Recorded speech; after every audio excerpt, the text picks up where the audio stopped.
அனைவருக்கும் வணக்கம். நான் டாக்டர் கங்கா சுலோக்குமார். இன்னைக்கு பிசிஓடி ப்ராப்ளம் பத்தி ஒரு சின்ன அவேர்னஸ் வீடியோ தான். பிசிஓடி ப்ராப்ளம் பாத்தீங்கன்னா ஒரு 85 to 90% ஆஃப் உமன் வந்து அஃபெக்ட் பண்ணுறது இப்போ பார்க்குறோம்.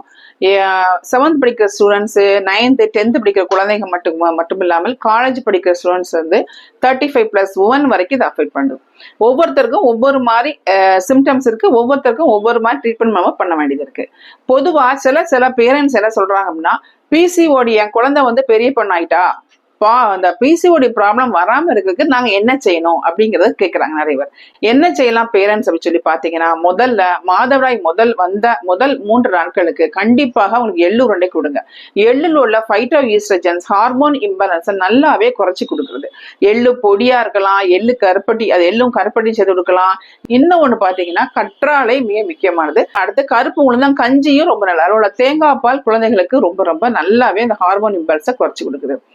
வெந்தயத்தை களியா செஞ்சு சாப்பிடலாம். கருஞ்சீரகம், வெந்தயம், ஓமம்ங்கிற பொடியா செஞ்சு சாப்பிடலாம். அது வந்து உங்களுக்கு கட் ஹெல்த்தையும் மெயின்டைன் பண்ணி குழந்தைகளுக்கு நல்லாவே இம்ப்ரூவ் பண்ணி கொடுக்கும். இன்னொன்னு பாத்தீங்கன்னா பிளாக்ஸ் சீடு, பூசணி விதை, வெள்ளரி விதை, எல்லா சீட்ஸையும் உங்களுக்கு கிடைக்கிற நிறைய சீட்ஸ் கிடைக்கிற சன்ஃபிளவர் சீட்ஸ், எல்லா சீட்ஸையும் மைல்டா ஒரு லேசா ஒரு இது பண்ணி வறுத்துட்டு எள்ளும் அதில் சேர்க்கலாம்.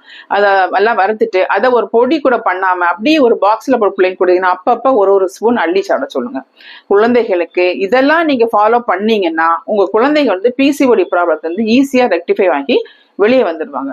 இந்த பிசிஓடி ப்ராப்ளத்துல வந்து அதிக அளவு வெயிட் கெயின் ஆனாலோ, மீசை தாடி மயிர்கள் வளர்ந்தாலோ, கால் கைகளாம் அதிக அளவு ஹேர் க்ரோத், அடிவயிற்று பகுதியில் அதிக அளவு இந்த கேரா வளருது, இந்த சைடு வந்து முடி வளர்ந்து நிறைய பேர் வந்திருக்காங்க, அதிக அளவு கேரா வளருது.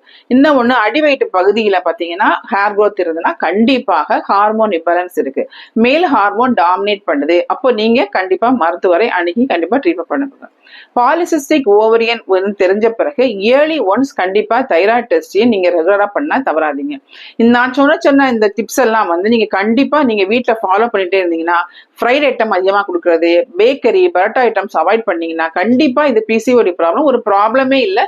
நீங்க ஈஸியா அதை ரெக்டிஃபை பண்ணி வந்துடலாம். நன்றி.